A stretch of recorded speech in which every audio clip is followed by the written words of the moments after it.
If you have been watching the recent diplomacy around Ukraine war, you may be wondering what exactly lies behind Moscow's sudden willingness to engage. After all, the Trump administration's reported 28-point peace plan, later trimmed to 19 after intense criticism, has reignited the first serious negotiations in months. But the real question isn't just what's in the proposal. It's this: what is the Kremlin hoping to gain from the process?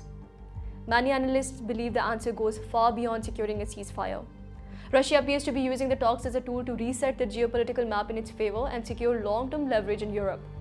The leaked drafts of the original US plan help explain why the conversation began so dramatically. The proposal asked Ukraine to recognize Russian control over Crimea and the occupied regions of Donetsk and Luhansk, freezing the front lines where they stand today.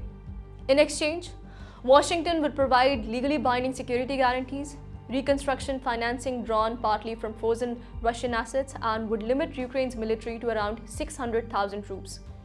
On paper, these terms aimed to stop the war. But beneath them was a strategic opportunity for Moscow, stabilizing its gains while reopening pathways to influence in Europe. This is precisely why Europe and Kyiv reacted so sharply. The draft appeared to hand Russia diplomatic concessions it had failed to secure militarily. It restricted Ukraine's foreign troop presence, suspended NATO membership prospects, and even hinted at reintegrating Russia into global institutions like the G8-style grouping. For many European governments, this looked less like peace and more like geopolitical rebalancing on Moscow's terms. Europe's counter-proposal quickly tried to contain this by removing territorial concessions, raising Ukraine's troop cap to 800,000 and deleting any language that permanently closed NATO's door or offered Russia broad immunity for wartime actions. Ukraine, meanwhile, laid out its own red lines.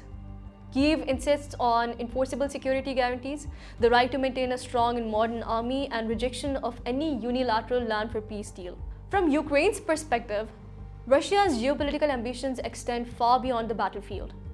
And any deal without strong enforcement simply gives Moscow room to regroup. This raises a larger, more strategic question. One, not lost on Western policymakers. While Russia tries to reshape geopolitics in its favor, could this moment also be an opportunity for the West to reshape Russia's geopolitical orientation? China's partnership with Russia today is driven more by necessity than by true long-term alignment. Their interests diverge sharply across Central Asia, the Arctic, global energy markets, and technological spheres. And critically, Russia gains far more economically and technologically from access to Europe than from drifting deeper into China's orbit. This is why some argue that a carefully managed Western opening could, over time, pull Moscow away from Beijing. For Washington, this would be a significant strategic win, isolating China, reshaping the Eurasian balance, and breaking the rigid geopolitical blocks that currently define global politics.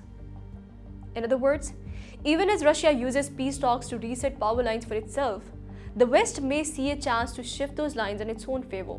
Which brings us back to the core dilemma. Is Russia actually negotiating in good faith? From Kyiv's perspective and from many Western analysts' view, the answer remains doubtful. Moscow seems to be engaging primarily to buy time, slowing Ukraine's advances, rebuilding its forces, and easing international pressure, especially ahead of looming secondary sanctions on its oil sector. By participating, Russia can paint itself as constructive, hoping Western governments will soften their stance. Yet beneath this tactical maneuvering lies a more ambitious goal: leveraging diplomacy to reshape the broader geopolitical order. Taken together, the competing proposals and evolving reactions reveal how complex and strategic this moment truly is.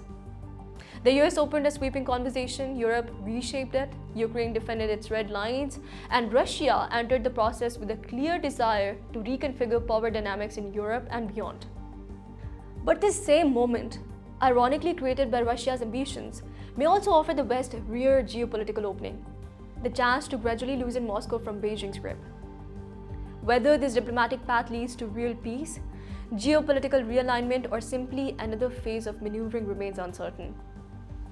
What is clear is that the stakes extend far beyond Ukraine's borders, and they reach into the future balance of global power itself.